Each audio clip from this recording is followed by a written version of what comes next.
शिक्षा विभाग के मंत्री बदले, एसीएस बदले, डायरेक्टर बदले, व्यवस्था भी बदल रही है, लेकिन शिक्षकों की परेशानी कम नहीं हो रही है। लगातार शिक्षकों की परेशानी बढ़ते जा रही है। अब तो शिक्षक डिप्रेशन के भी शिकार हो रहे हैं। इसके कई कारण हैं, जिसमें सब प्रमुख कारण है इस शिक्षा कोष का सही ढंग से काम नहीं करना। बिहार के कोई शिक्षक इस शिक्षा कोष का विरोध नहीं किए। कोई शिक्षक नहीं कहे कि हम टेक्नोलॉजी में नहीं आएंगे, समय से नहीं आएंगे, नहीं जाएंगे। लेकिन इस शिक्षा कोष की जो कमियां हैं, जो सरकार की कमियां हैं, जिसके कारण शिक्षक डिप्रेशन के शिकार होते जा रहे हैं।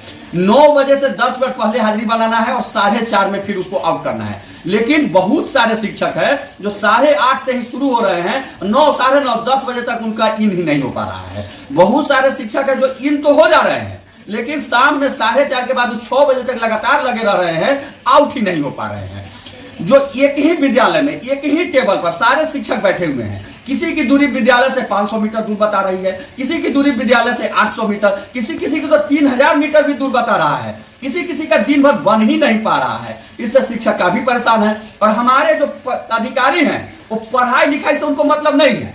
सिर्फ नियम पर नियम, कानून पर कानून बिना पढ़ले लिखले बनाते जा रहे हैं, उसको लागू करना है। चिट्ठी निकल जाती है, जिस विद्यालय का नहीं होगा चालू उनका पेमेंट बंद, जो शिक्षक नहीं करेंगे उनका पेमेंट बंद।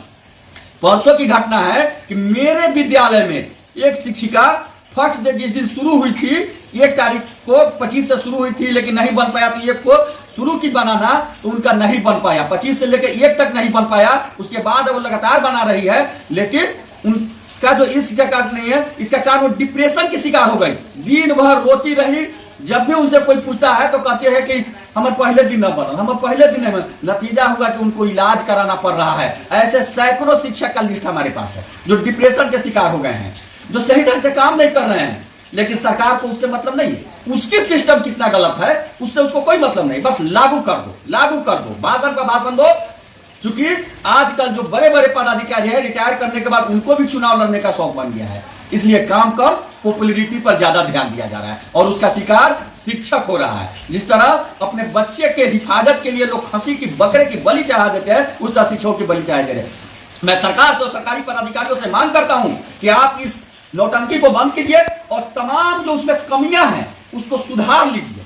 इस शिक्षा कोष को पूर्णतः आप सुधार लीजिए और उसके बाद इस शिक्षा कोष लागू कीजिए। हम सहर्ष स्वागत करेंगे। जब तक उसमें की सारी कमियां दूर नहीं होती है, तब तक उसको बंद कीजिए। अन्यथा शिक्षक डिप्रेशन के शिकार हो जाना है, शिक्षक एक्सीडेंट के शिकार हो रहे हैं, शिक्षकों का नींद नहीं आ रही है, रात भर वो पागलपन के शिकार हो गए हैं, वो मौत के मुंह में चले जाएंगे अगर इस पर सुधार नहीं किया गया था। और तमाम शिक्षक भाइयों से, शिक्षिका बहनों से हाथ जोड़ के आग्रह करते हैं कि जिंदगी है तो नौकरी है, नौकरी है तो जिंदगी है, ऐसा बात नहीं है। अगर आपकी जिंदगी बचेगी तो आप बाल बच्चे को कहीं से कमा के खिला लीजिएगा, लेकिन आप डिप्रेशन के शिकार हो जाएगा, पागल हो जाएगा, नौकरी चली जाएगी तो आपके बाल बच्चे रोड पर आ जाएंगे, आप रोड पर आ जाएगा। इसलिए आप डिप्रेशन के शिकार नहीं हो। और मैं केशव कुमार आपको आश्वस्त करता हूं कि जब तक इस शिक्षा कोष में पूर्ण सुधार नहीं होता है, अगर आपकी हाजिरी नहीं बनती है, आपकी लेट से बनती है, आप इन होते हैं, आउट नहीं होते हैं, कोई भी दिक्कत होती है, तो आपका कोई कुछ नहीं बिगाड़ सकता है। अगर कोई कुछ बिगाड़ेगा तो पुनः बड़ा आंदोलन होगा और निश्चित रूप से आपको साथ न्याय होगा। इसलिए एक बार पुनः हाथ जोड़ के आग्रह है कि आप डिप्रेशन का शिकार ना हो,